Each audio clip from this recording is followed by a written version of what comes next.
भगवत कृपा जागरूक आहे। आपण सगळे मिळून भगवंताला एकटीने प्रणाम करूया।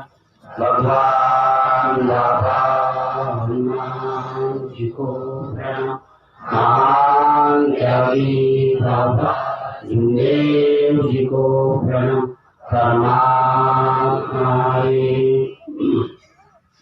भगवत प्राप्ति के लिए निष्काम कर्मयोग परम पूज्य परमात्मा एक सेवक मंडळ वडगाव नागपूर नागपूरच्या वतीने बाबांच्या आदेशाप्रमाणे आज श्रीमान आमगरे भाऊ यांच्या निवासस्थानी नवरात्र कार्य नुकतेच पार पडले।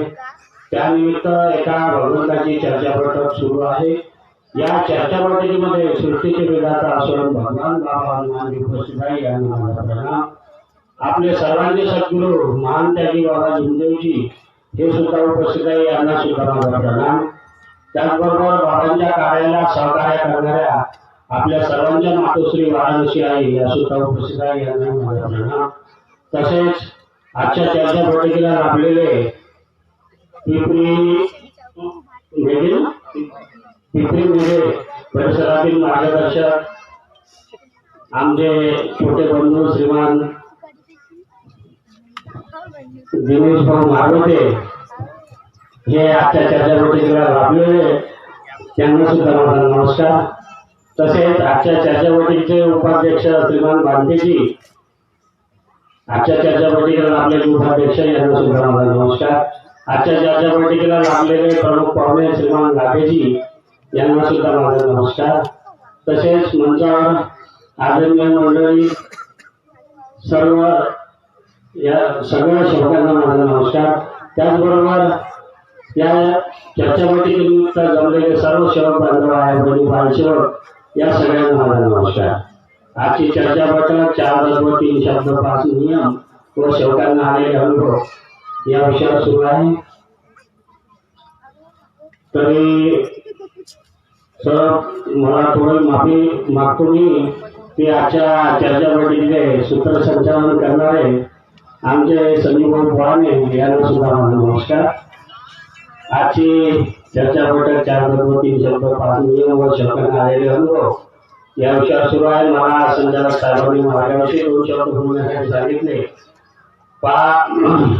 महान त्यागी बाबा भीमदेवजी यांनी खूप कष्ट करून ही परमेश्वरी कृपा संपादन केली आणि ही परमेश्वरी कृपा जेव्हा संपादन केली तर बाबांना परमेश्वर दिसला नाही।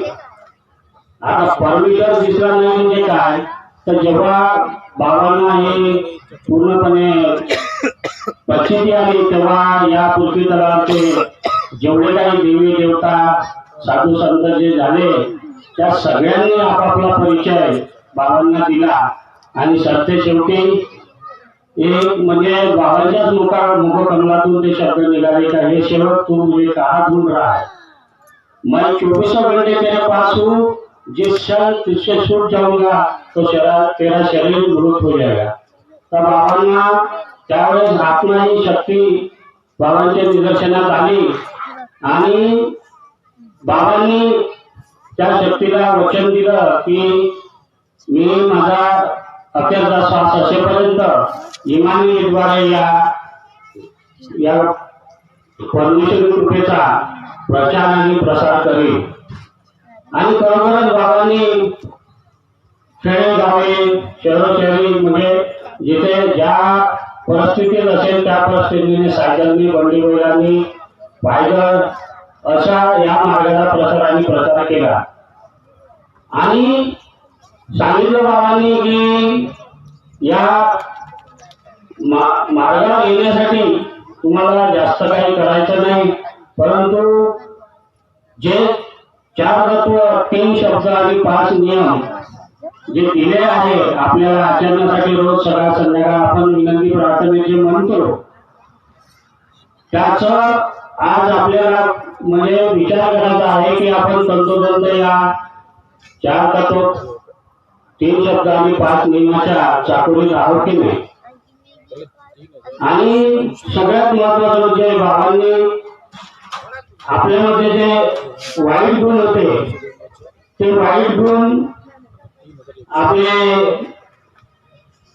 निघाले आणि आपल्याला एक चांगले गुण आपल्यामध्ये प्राप्त झाले या मार्गावर येऊन, जेव्हा आपण मार्गावर येण्याच्या आधी आपण कसे होतो हे प्रत्येकालाच माहीत आहे आणि या मार्गात आल्यानंतर आपल्यामध्ये काय बदल झाला हे सुद्धा प्रत्येकाला माहीत आहे.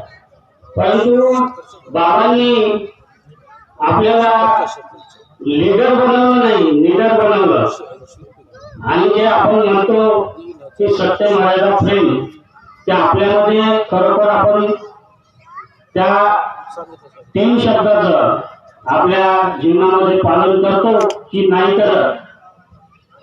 ही परिस्थिती आली तर आपण त्याचा थोडासा साईड व्हायला पाहिजे. ह्या म्हणजे विचार करण्याच्या आधार बाबांचा जो स्वप्न होता की 100 अनेक होगे आणि अनेक से पूरा विश्व ही परमात्मामय होगा, तो बाबाचं स्वप्न तर दिवसेंदिवस पूर्ण होत आहे.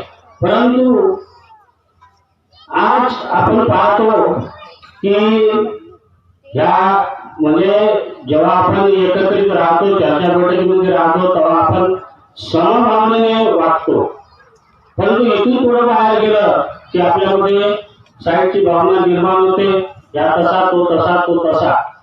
परंतु बाबांनी हे कधीच म्हणजे दिसू दिलं नाही. कारण बाबांचा दौरा होता एका ठिकाणी, मला त्या गावाचं नाव माहित नाही, परंतु त्या गावामध्ये एक कुष्ठरोगी होता, महारोगी, आणि त्याला घरच्या लोकांनी घराच्या बाहेर काढलं. गावातल्या लोकांनी सुद्धा त्याला गावाच्या बाहेर काढलं आणि तो जंगलात राहत होता. आणि अचानक बाबांचा दौरा त्या गावाच्या शेजारच्या गावामध्ये होता.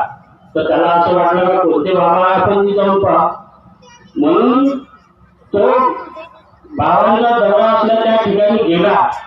आणि खरोखर बाबांनी त्याचा जो दुरून लोक जात होते त्याचा वास येत होता, अशा माणसाला बाबांनी जवळ बसवलं आणि त्याला सांगितलं का तू काही करू नको, नाही अगरबत्ती, नाही कापूर, नाही दिवा, काहीच नाही, फक्त तू बाबाचं नामस्मरण कर भगवंताचं. बाबा जी म्हण आणि पाय तो भगवंत काय घडवते. बाबा असं कधीच म्हणत नव्हते का हे मी करून देतो तुझं कर. बाबा म्हणत होते की भगवंत करेल. कारण बाबांनी स्वतःकडे कधीच आपल्याकडे घेतलं नाही. जे काही करेल ते परमेश्वराकडे सोपवलं. आणि आज आपण एखाद्या सेवकाला जर समजा एखाद्या मदत केली किंवा त्याला जर मार्गावर येण्यासाठी आणलं तर आपण म्हणतो की मी त्याला मार्गावर आणलं. म्हणजे आळा आपल्यामध्ये मीपणा, आणि जे काही घडते आपल्या हातून ते परमेश्वराची कृपा समजून करा. म्हणजे आपल्या हातून घडते हे आपलं सौभाग्य, परंतु त्यामध्ये मीपणा नाही आला पाहिजे. आणि मीपणा आला तर मात्र तो साईडला गेल्याशिवाय राहत नाही. आणि खरोखरच बाबा शरीराने जरी गेले परंतु आजही आपल्यामध्ये हजर आहे. बाबा वेळोवेळी मार्गदर्शन करतात. आणि अशी परिस्थिती आली म्हणजे अटीतटीची जर परिस्थिती आली, तुम्ही बाबाला शब्द ठेवा, जर बाबा मार्गदर्शन करणार नाही तर तुम्ही सांगा. कारण माझे असे बरेचसे अनुभव आहेत, मी अनुभवाशिवाय बोलत नाही.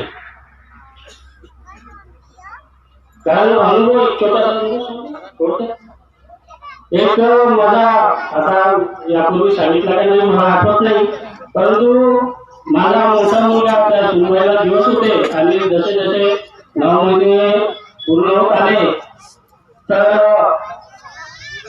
त्या 9 महिन्याच्या म्हणजे आधी मी बाबांना प्रश्न ठेवला. बाबा म्हटला आपल्याला पहिला मुलगा झाला पाहिजे आपल्या कुटुंबात, असा प्रश्न ठेवला. म्हणजे वास्तविक असं काही नाही, परंतु मी प्रश्न ठेवला का बाबा आपल्या कुटुंबात पहिला मुलगा झाला पाहिजे.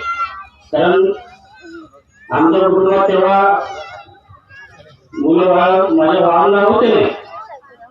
तर बाबांना प्रश्न ठेवला तर बाबांनी त्या प्रश्नाचं उत्तर दिलं. 8 दिवसाच्या आधी मला सांगितलं की तुझ्या कुटुंबात मुलगा होणार आणि तो अक्षय तृतीयेच्या दिवशी होणार.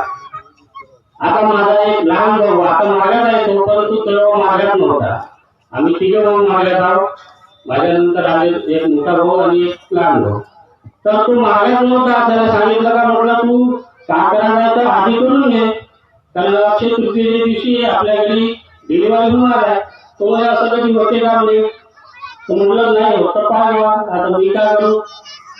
तर खरोखर त्याच दिवशी पहाटे 4:02 मुलगा जन्माला आला आणि तेव्हा मी त्याला फोन केला. तर त्याच्या घरी ज्या कुरड्या पापड्या लागलेल्या होत्या त्या दुसऱ्याने द्यायला. म्हणजे असे बाबा प्रत्यक्ष येऊन सुद्धा बोलू शकते आपल्या सोबत. तर त्यासाठी आपलं आत्मबल पाहिजे. कुठेही गेलो तरी बाबा आपल्या सोबत आहे ही आठवण आपल्याला असली पाहिजे, तरच बाबा आपल्याला साथ करते, एरवी साथ करत नाही. तर अशा म्हणजे बाबांनी आपल्याला जो विश्वास दिला त्या विश्वासाची पूर्तता आपल्याला या मार्गात राहून करायची आहे. आणि बोलणाऱ्या पुष्कळ आहे, जास्त काही वेळ न गेला मी माझे 2 शब्द इथे दाखवते घेतो. सगळ्यांना माझा नमस्कार. धन्यवाद.